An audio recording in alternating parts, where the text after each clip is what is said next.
Olá, meus amigos e minhas amigas. Iniciamos o vídeo de hoje falando sobre a madrugada nada tranquila que os ucranianos tiveram hoje. Segundo informações oficiais, a Rússia lançou 147 drones contra a Ucrânia nessa madrugada de domingo para segunda-feira. A defesa aérea ucraniana afirmou que teria derrubado 83 desses drones e que outros 59 não teriam conseguido atingir seus alvos devido à interferência eletrônica. No entanto, não falaram nada sobre os outros 5, né? A capital do país também foi alvo desse ataque russo matutino. Em Kiev, um desses ataques provocou um incêndio numa área industrial, mas, segundo relatos, o fogo já teria sido apagado. Mykola Kalashik, que é o governador da região, disse que um homem ficou ferido. Mas parece que os russos também não escaparam dessa noite de tensão. Segundo o Ministério da Defesa russo, 90 drones foram abatidos durante a noite. Eles disseram que só no Mar de Azov, 38 foram derrubados. Outros 24 caíram na região de Krasnodar e o restante em várias partes do sul da Rússia e na Crimeia. Mas não foram apenas drones que a Ucrânia usou para atacar a Rússia. Segundo os oficiais russos, eles teriam destruído um míssil guiado sobre o Mar de Azov.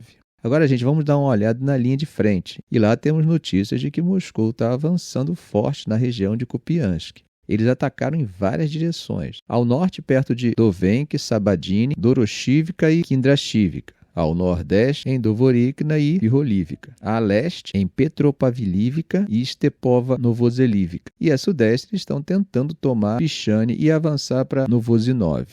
Imagens geolocalizadas confirmam realmente que eles cruzaram o rio Oskil e já estão ganhando terreno ao sudeste de Topoli.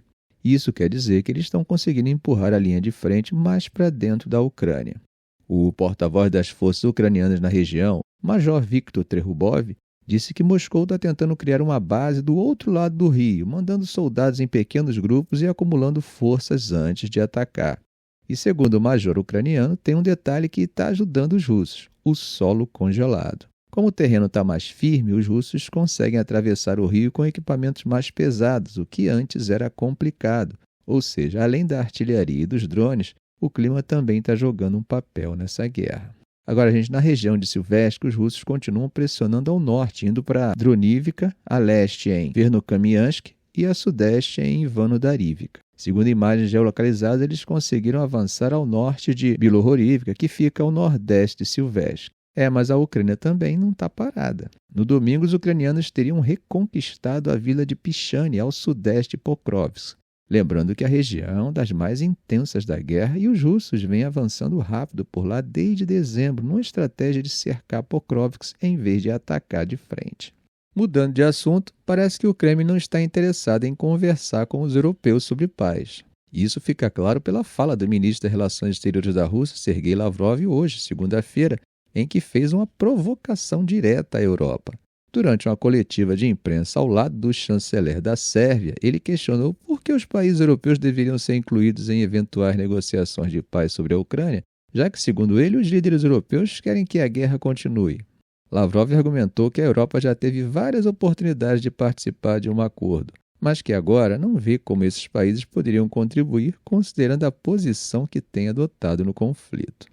Mas os europeus continuam discutindo a situação, e embora o assunto da discussão seja sobre o pós-guerra, ele acaba interferindo nos debates sobre paz, uma vez que os cálculos estratégicos dos dois lados acabam levando o pós-guerra em consideração.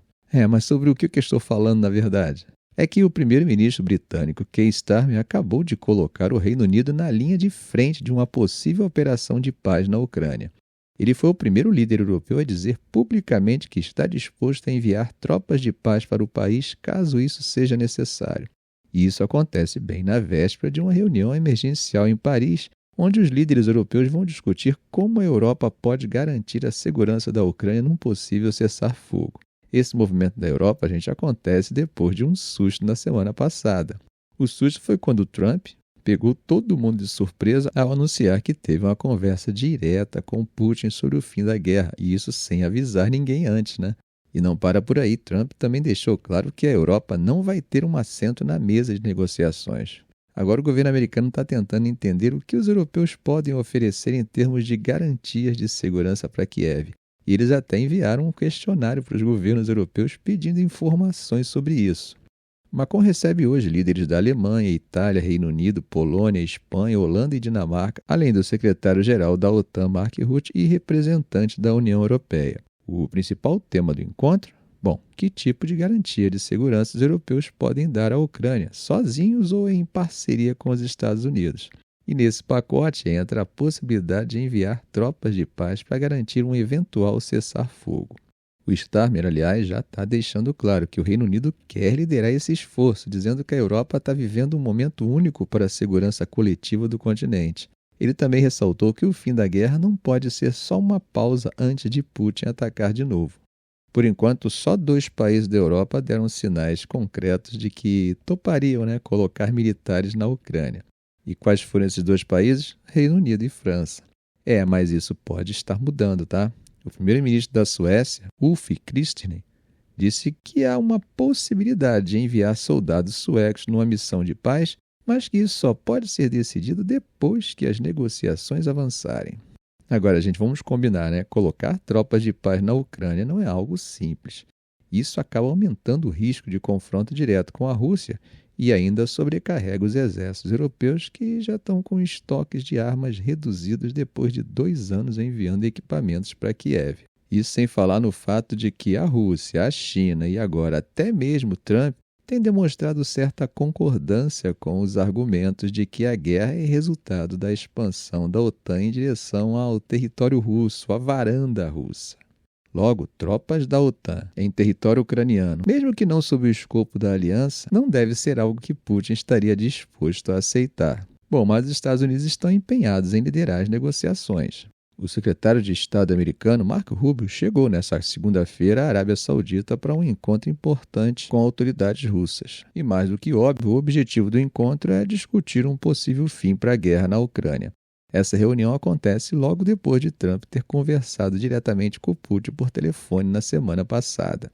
A Arábia Saudita, gente, que já vinha atuando como intermediária em contatos iniciais entre Washington e Moscou, já vem tendo um importante papel nas negociações entre Moscou e Kiev. Como já falamos em diversos vídeos do canal, são eles que fazem a intermediação entre os dois lados para viabilizar as trocas de prisioneiros de guerra. Agora, sobre a equipe americana que está em Riad, além do próprio Rubio, também participam das reuniões o assessor de segurança nacional Michael Waltz e o enviado da Casa Branca para o Oriente Médio, Steve Witkoff. Ainda não ficou claro quais representantes russos vão estar na mesa, mas, segundo o jornal russo Kommentsant, os encontros acontecem nesta terça-feira. Enquanto os Estados Unidos e a Rússia conversam, Zelensky também está na região.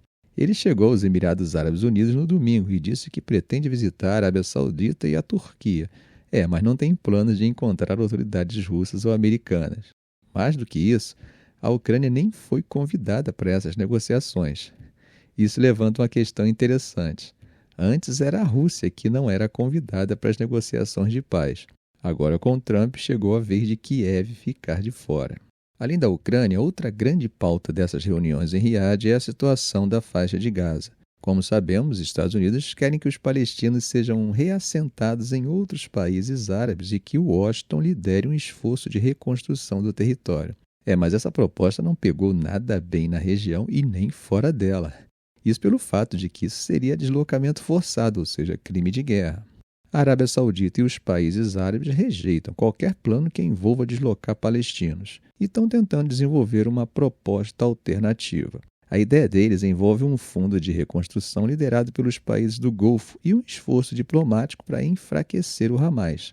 Outro ponto que a Arábia Saudita tem deixado claro é que não vai normatizar as relações com Israel sem um acordo concreto para a criação de um Estado palestino. E isso vinha sendo negociado com os Estados Unidos há anos, tá?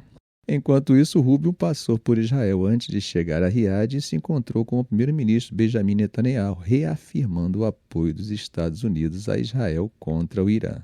Meus amigos, o que estamos vendo agora no conflito na Ucrânia é um cenário que está sendo redefinido não apenas pelos Estados Unidos, mas também pela Rússia. Com Trump no poder, a Casa Branca optou por uma abordagem mais pragmática, priorizando o diálogo direto com Putin sem envolver europeus ou Kiev de forma central. E isso, é claro, muda bastante a dinâmica da guerra, porque acaba sinalizando que Washington não quer mais simplesmente sustentar um apoio incondicional à Ucrânia, mas sim encontrar uma saída que leve em conta os interesses estratégicos americanos. Para Kiev, isso acaba representando um risco, porque significa que decisões sobre o futuro do país podem estar sendo tomadas sem sua participação ativa. Já para os europeus, há um temor real de que um novo equilíbrio de poder esteja sendo negociado sem que eles tenham influência direta nesse processo. E enquanto os Estados Unidos mantêm um discurso público de apoio total à Ucrânia, na prática, a gente percebe sinais de hesitação em prolongar um conflito sem perspectivas claras de vitória. Agora, do lado russo, essa mudança também tem implicações. Moscou vê na postura de Trump uma oportunidade de negociar em termos mais favoráveis, sem a pressão constante de um bloco ocidental totalmente alinhado. Mas, ao mesmo tempo, o Kremlin sabe que qualquer acordo precisa garantir seus interesses de segurança a longo prazo, especialmente no que diz respeito à OTAN e à presença militar ocidental na região. Isso significa que, mesmo com um canal de diálogo aberto entre Washington e Moscou, a Rússia não vai simplesmente aceitar qualquer proposta. Ela busca consolidar ganhos territoriais e garantir que um eventual cessar-fogo ou acordo seja sustentável para seus objetivos estratégicos. No fim das contas, gente, a guerra parece estar se encaminhando para um momento em que as decisões tomadas entre Washington e Moscou podem definir os próximos passos mais do que os acontecimentos no campo de batalha. Ficamos por aqui. Se esse vídeo foi útil a você, faça um comentário, compartilhe em suas redes sociais, dê um like. E é claro, se ainda não for inscrito, inscreva-se no canal e ative o sininho para não perder os próximos vídeos. Ok, gente? Um grande abraço do professor Arão Alves.